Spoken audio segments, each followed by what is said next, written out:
Pickleball Diaries presents Cling on the Court with your host, Lily Brown. Let's go! Hi everyone, welcome to Cling on the Court today, and we're going to cracking some code of the singles pattern. And Jeff, I think we've been talking about how to play singles, and especially nowadays, more and more players are start to like obsessed about the singles, and because it's a very different game from the doubles. So today we're very happy to have Jeff well prepared for us to talk about the patterns. So before he dig into the content, I encourage everyone to follow us on YouTube and follow like us on all the Spotify and podcast platform. So thank you. And okay, Jeff, and hand it over to you. Why don't you start? Yeah, so we the last couple of or the last episode that we recorded, we talked about the benefits of training singles and how it can actually help your doubles game. So today we're just going to look at some common singles patterns and how you can train these in a pretty simple but effective way. So I just selected five or six uh, frequently occurring situations and patterns that occur in singles. So I picked one serving pattern, a returning pattern, a baseline to baseline pattern, and then an attacking and defending pattern. So kind of covering the different game situations, but also covering different phases of play like offense, defense, and neutral. So what I'm going to do here is I'm just going to start by sharing my screen here. So for those of you that are listening on a podcast, if you want to get the full benefit of this episode, you might want to tune in on YouTube so that you have the visual presentation of these patterns. Because I've created some PDFs and visuals for you guys. So what we're going to do here is take a look at the first pattern.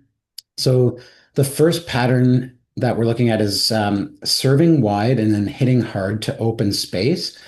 So you'll see here the S represents the server and the R represents the returner. So one really easy to train pattern and important pattern is as the server is moving the returner off the court or making the move to the outside of the court and then looking to hit the second ball, which would be the third shot, to the open space. So here we have the serve going wide to the returner with the intention of moving the returner outside the sideline if possible or towards the sideline. And the returner can return the ball anywhere. And then the server looks to hit their second shot to the opposite side of the court. So they've moved the returner makes a return somewhere, and the returner should attempt to run to the non-volley zone because that's a good strategy in general in singles as the returner. And then the server looks to hit their second shot to the open court or to the opposite side. So the idea is to stretch the returner by moving them and then hit hard to the open space. And that could be, even if the returner doesn't come to the non-volley zone, that could still be a really effective strategy for getting the returner to have to run and cover a lot of space, which might force them to make a mistake or cough up a short ball. So in this particular pattern, it's a 4-shot pattern, and then it can be opened up into a point play. So the first shot is the serve wide. The returner can hit anywhere they want. Okay, you could put a stipulation that the returner has to return to a specific spot, but you don't have to if you want to make it more realistic. So serve wide, return goes anywhere. The returner runs the non-volley zone, and the server attempts a passing shot or a hard drive to the opposite side. And then the returner can hit a fourth shot volley, maybe somewhere to the open court, and that would end the sequence. So it'd be a 4-shot pattern. And like I said, you can open up that 4-shot pattern where you actually play the point out, but you stipulate that the first 2 shots from the server must be a wide serve attempt, and their third shot passing attempt must be to the open court. And then you could play the point out from there. So that's one really common singles pattern. And of course, this sets a good foundation for doing other serving patterns. Like, of course, you could work on serving up the tee to the backhand. So it could be serving to the weakness, and then you hit the second shot. Maybe it's a cross-court passing shot, or maybe it's maybe it's a passing shot to the weaker side of the returner when they're at the non-volley zone. So this is just one common pattern. And here I've got it illustrated from the right side, but of course you should train it from the left side as well. So serving wide to the backhand of the returner when they're on the left side, and then hitting the third shot drive to the open court. So Lily, now that you're looking at this as a player and someone who does drill and who started playing singles, what are your thoughts on this? I think it's amazing. And then I actually followed this pattern last time you mentioned, and I have some follow-up questions. So, for example, first, when you want to do a wide serve in this pattern, where Mhm. the server, the ideal position to stand? Yeah, good question. So the wider the server stands, so for those of that are watching on YouTube here, if you see my cursor out towards the sideline where the server is standing, the wider the positioning of the server, the greater the potential angle of the wide serve. So you have more potential to be successful or effective with a greater angle on the wide serve if you position yourself in a wider starting position as the server.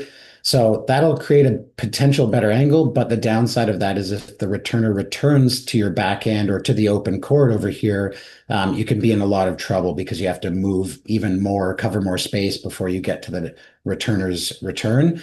So the answer to that is it depends. It depends on how comfortable you are with the wide serve. But you should maybe position yourself somewhere maybe halfway between the sideline and the center line. That gives you enough space to create a good diagonal, but still allow you to have a short recovery after you execute your serve so that the returner can't run you too easily. But that sort of depends. Yeah, the positioning depends really on the comfort level of the server and how confident they feel in their ability to serve wide. Yeah. So after the serve, when you recognize, okay, I have a pretty good wide serve, Mhm. should you recover to the middle or more towards on the right? Because if you have a very good wide angle, it's really hard for them to do down the line, right? Like, should you more staying on the right side of the court a bit more? Good question. Yeah, as the server, after a really effective wide serve, and again, there's a lot of variables here, but if you execute a hard wide serve, so the serve has speed and it's accurate and sort of pulls the returner out towards the sideline or even beyond the sideline, although it does provide the returner with a potential sharp cross court angle, what'll happen often is if you serve aggressively to the forehand of a right-handed player with this wide serve, they'll actually catch the ball late and they may actually return closer to it down the line or up the middle because they catch the ball late or their impact point is late. Now, if they catch it well out in front of their body, of course, they could hit a sharp cross-court return. So the answer would be, generally speaking, if you're a server who wants to serve wide and you have a strong forehand, you would go for that wide serve and try to recover fairly close to the middle. And you'd be looking to try to use your forehand on the next ball because that's your strength. So we usually just say, either move the returner with a wide serve, or you could, serve to the weakness and then look for your strength as the server on the next shot. Because if you're using your strength on the next shot, it's more likely that you'll be able to hit an effective passing shot and stay in control of the point. So to answer your question, the recovery should be somewhere around the middle, but your recovery will be influenced by whether you prefer your forehand a lot more than your backhand. If you do, you should recover more to the middle or slightly to the left to maximize the chance of getting your forehand. If you have a really great backhand passing shot, or you're equally equipped on your forehand and backhand, you don't have to recover all the way to the middle. You can sort of recover more honestly, slightly to the right of center. But so the answer is it sort of depends, but generally you just need to make sure you recover towards the middle and then look to try to take the next ball, especially if it's weak, take the next ball early and hit it hard to open space. And again, the concept of playing early means you're taking away time. So if you execute a good wide deep serve, the returner may struggle to get to the non-volley zone by the time the server makes contact on the third shot. So if the server can play the third shot early, they might be able to get the returner before they can get to the non-volley zone, which then makes their passing shot attempt or their drive more effective, because it gives the returner less time to get to the non-volley zone, and it can open up more angles for the server on that third shot drive or third shot pass. Thank you. Yeah. So for this, uh, as the returner, and when you, like, of course, you don't know where the server gonna serve, right? So where will be the ideal position for the returner stand on the right side of the court? Well, And in this pattern, we've specified that it will be a wide serve, so the returner knows where the serve's going. yeah, So we're making the server's first two shots are predictable and pre-planned. Of course, you don't have to do it that way. There's many variations of this drill that you could do. yeah, But the returner in general, a good position for most returns should be that the returner should be within sort of one big step from the sideline, whether they're returning from the right or from the left. So you can see here the returner's fairly close to the sideline. And even if they didn't know the serve was coming wide, and if the serve could go anywhere, they should still be positioned somewhat close to the sideline. And again, it depends on the strength of the server. If and it also depends on the strengths and weaknesses of the returner. But as a rule of thumb, the returner should be fairly close to the sideline so they can cover serves up the tee, but they can also cover wide angled serves as well. I think we talked about this in a previous podcast, but you sort of want to, it's called bisecting the angles. So the two potential widest serves, or so like a really good tee serve or a really good wide serve, the returner should place themselves or position themselves in the middle of those two potential serves so that they're equally close to each option. yeah. Thank you. Yeah, very insightful. Mhm. So yeah, so that's the first pattern. Again, that's serve wide and hit hard to open space. And again, you should practice that from the right and left. And of course, you could open this up and make you could practice different serves and different second shots. So this is just one common pattern. Okay, and if we go to the next pattern, so the next one is more of a return focused pattern. So we call it stretching the server and volleying to open space. So in this pattern, you'll see a lot of lines, which I'll explain. But in this pattern, the serve can go anywhere. So the server can serve the ball anywhere. They can serve up the tee, they can serve up the middle, they can serve wide, doesn't matter. This sort of makes for a very realistic serve for the returner. Now, the returner has options. Okay. And again, you can make this very closed or you can open it up. But the main idea here is that as the returner, you're trying to move the server with your return. So you're trying to hit to the outside thirds of the server's court. You can see these rectangles in gray. Those are sort of the outside thirds of the court. And so one option is you could return so this number 2 here stands for the second shot in the rally. The serve is the first shot. So the returner could return to the server's backhand. Okay, so they could return over to this gray area to try and stretch the server or move the server. Okay, now this in theory could be the most effective return because it would make the server have to recover and cover the most distance. Okay, so they could return sort of like a down the line to this part of the court.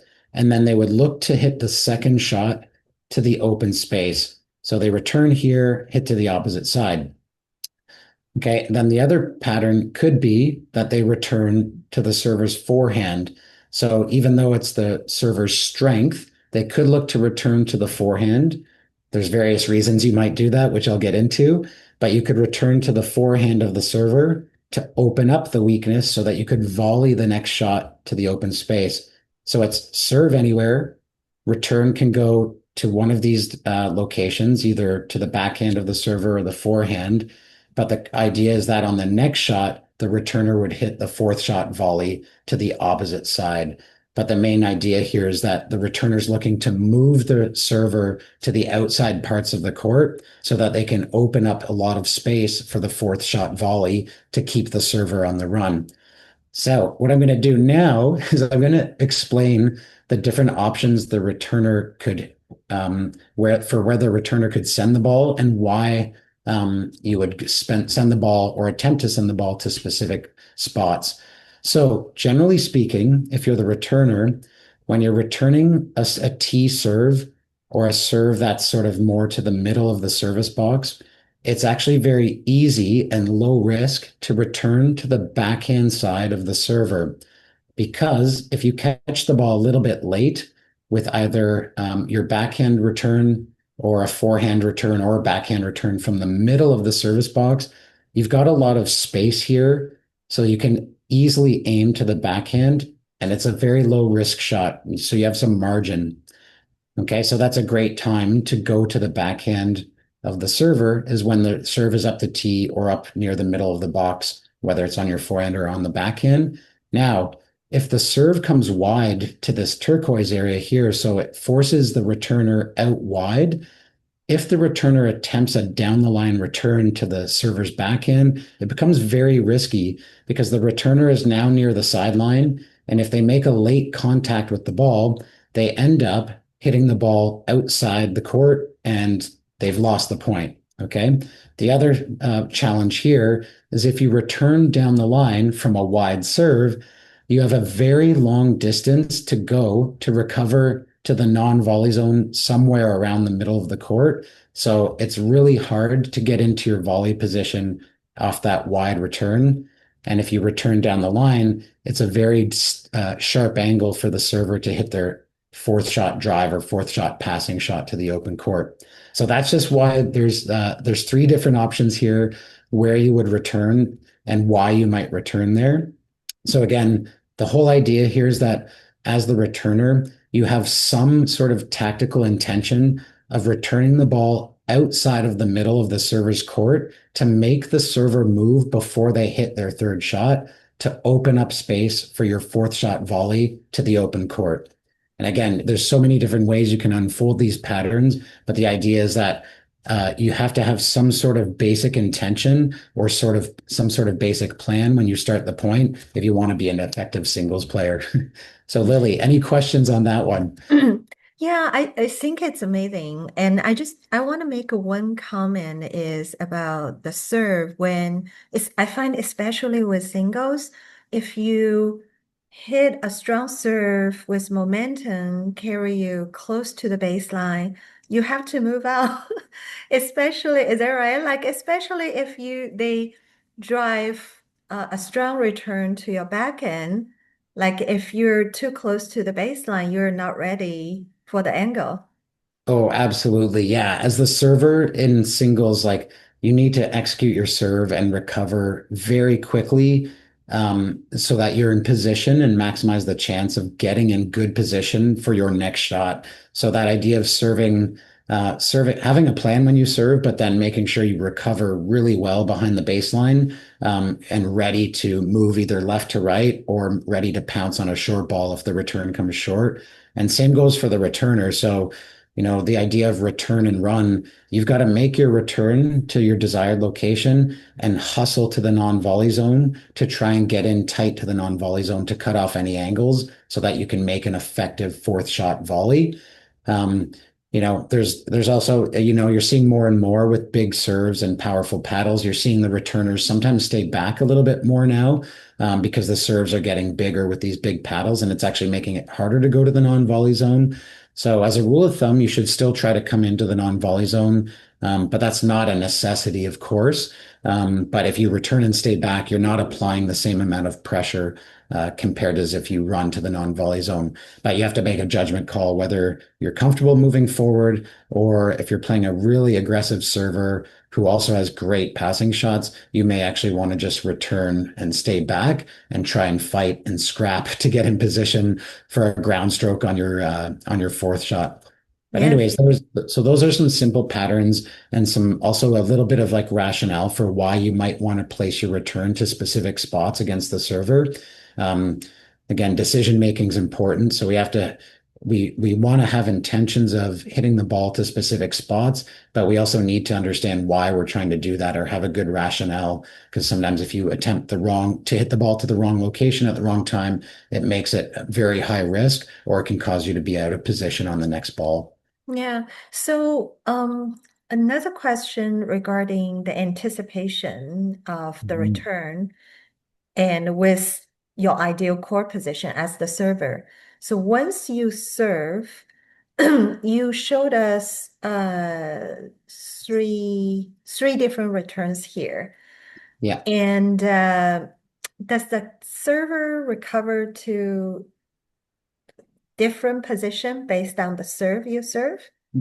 Yes, it could be. Again, and this is, we mentioned this earlier, is it really depends on a lot of things. And this is where you have to know yourself, you have to know your opponent, and then you also have to have some basic understanding of court positioning. So, in a general sense, let's assume that the server and returner are equally skilled off both their forehands and backhands, so that neither of them have a strength or weakness. They're just the same on forehand and backhand. Generally, after a wide serve, you would position yourself slightly to the right of center for your recovery position as the server. The reason being is a down the line is a straight line. So if the returner hits a down the line, they can't move the server beyond the sideline. However, if the returner hits a sharp diagonal return, potentially they can make the server move beyond the single sideline there or beyond the sideline. So the server needs to recover in the halfway point between those two potential angles. So they would recover slightly to the right of center. Now, if the server serves up the tee, they're basically just sending a serve up the middle of the court, not the middle of the service box. They're hitting a tee serve, which is basically the middle of the court. Now the returner could return equally to the forehand or equally to the backhand. The potential angles are identical, so the server would recover directly in the middle of their baseline. So yes, you do in theory adjust your recovery position based on where the returner is making contact with the ball. If the returner's making a wide return, sorry, I should be more clear. If they're returning from a wide position, the server should recover slightly to the right. If the returner is returning a tee serve, that means they're sending the ball from the middle of their baseline. The server then should recover in the middle of their court. Where it gets a little bit more advanced is if you have a strength or weakness as the server. If you have a great forehand, you should recover more to the left so that you maximize the chance of using your forehand on the next shot so that you can hit a better passing shot.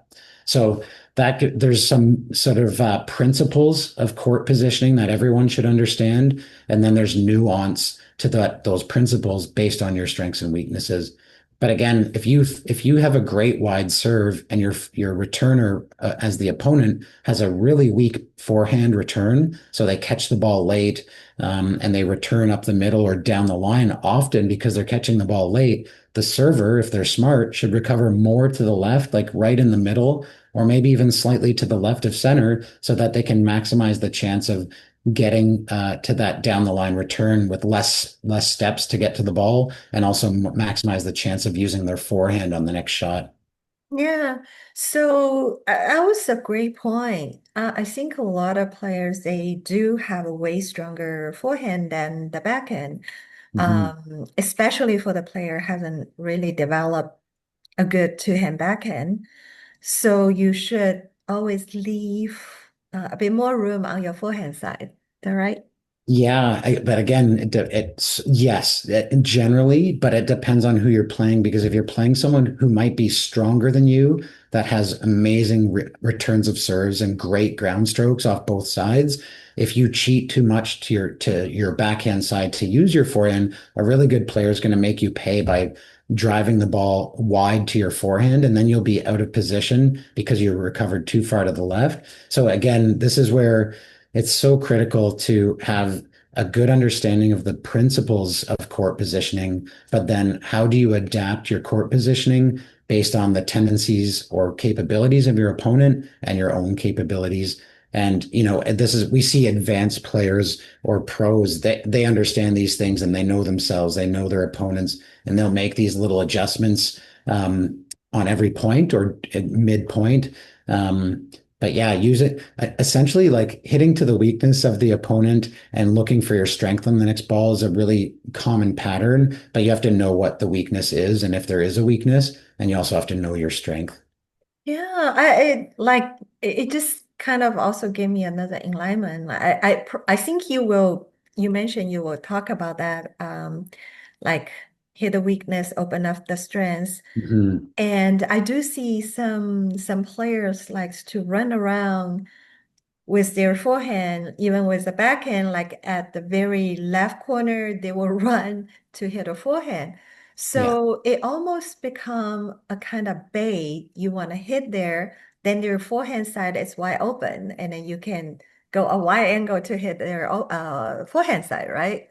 That's right. And that's where, again, if you understand the principles and fundamentals of court positioning, and we've talked about it, like the idea of bisecting the angles or the potential angles from your opponent, you'll understand that if you go too far to your left as a right-handed player to run around your backhand and use your forehand, that could be great for executing a good forehand, but you better execute a great shot because now you've left all that space open on your forehand side.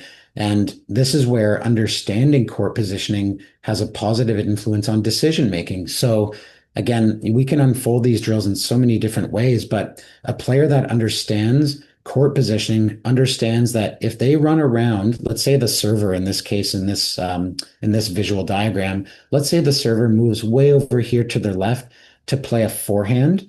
Okay, so they're avoiding their backhand and they're now way over here on the left side of their baseline.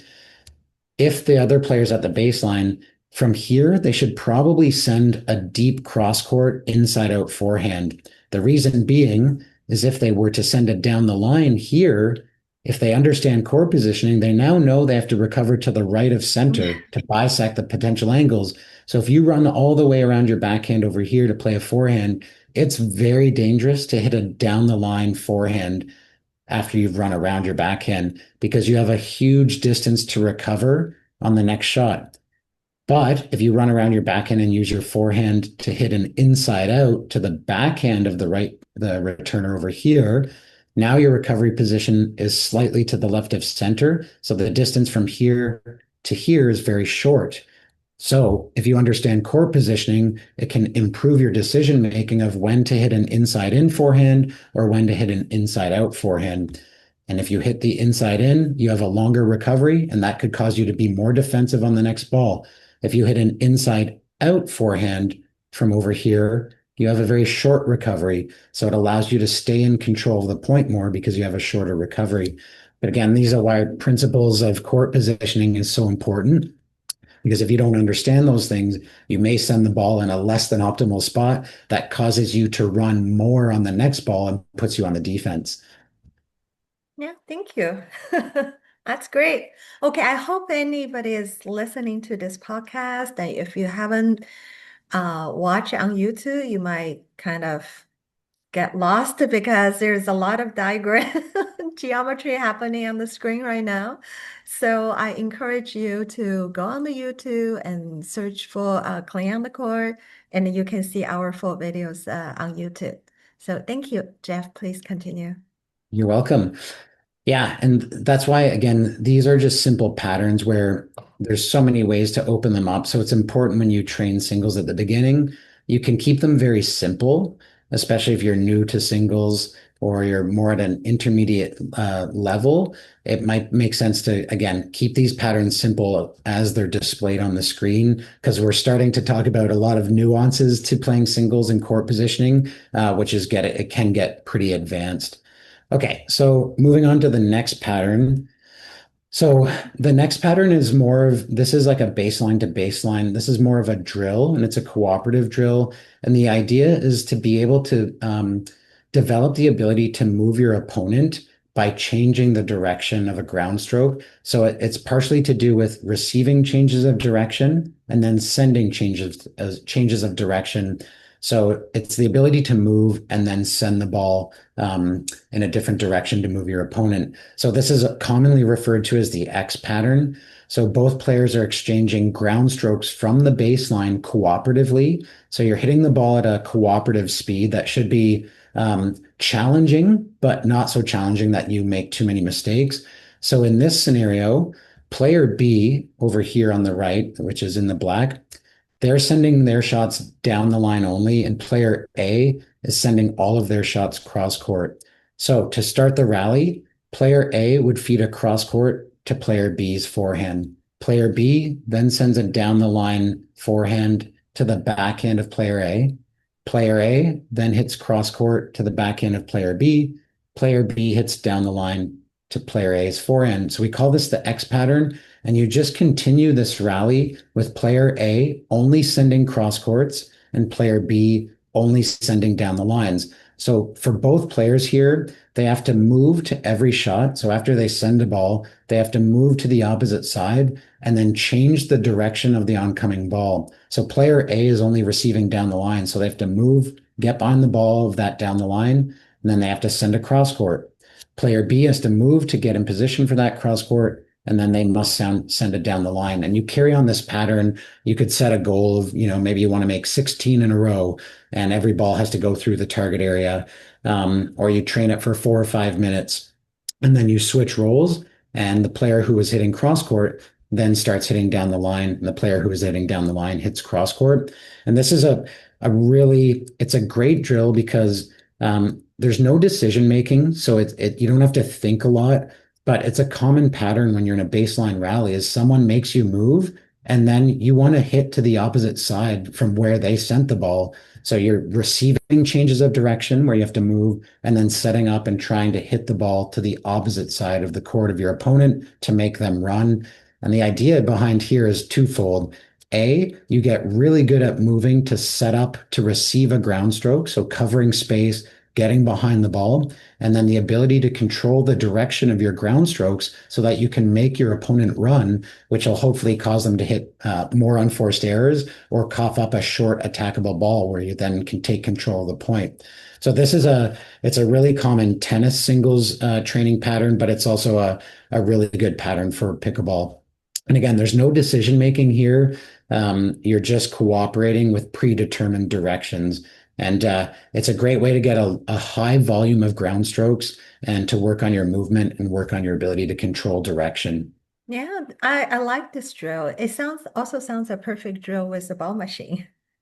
Yeah, you could totally do this with the ball machine, where the ball machine sets up in maybe one corner or in the middle of the court, and you program the ball machine to send you one ball to your backhand, one ball to your forehand. And you could work on hitting only down the line, so moving to get behind the ball and then sending a down the line ground stroke to move your imaginary opponent, or you could work on hitting cross court only. So yeah, there's so many different ways you can progress this.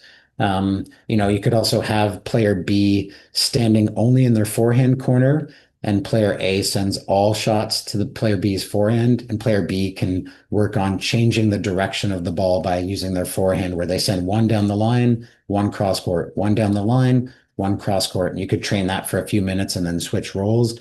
And then you could do the opposite. You could have player B receiving balls only on their backhand. So player A is hitting all shots to player B's backhand, and player B has to change the direction on every shot by hitting one down the line, one cross court, one down the line, one cross court. So yeah, lots of different ways to vary these drills. But I think the key is when you're training singles patterns is start simple. Try to have as little decision making as possible and just train common patterns and common skills. And then as you get good at training some of these common patterns, you can then open them up and maybe add an element of decision making, make them more competitive. You could do this drill where it's maybe the first 4 shots are cooperative, and after the 4th shot, the point opens up and it's totally random. You play the point out where you can do whatever you want. So it's like 4 cooperative balls, and then the 5th ball can go anywhere and the point's on. So there's all sorts of variations there. Oh, thank you. I think Yeah. it's a perfect time to pause here. We're running out of time today. I cannot believe how fast the time goes. And I think everybody has a lot to digest. And then to simplify it, you can always start with the drilling pattern at the bottom, at the last page. And we're going to talk more about the singles pattern next time. And please don't forget to follow, like us on YouTube and Spotify podcast platform. Especially today's podcast, you have to watch on YouTube. So yeah, thank you. And see everybody next week. Thank you. Thank you, Thanks, Jeff. Lily. Take care. Thank you, you too.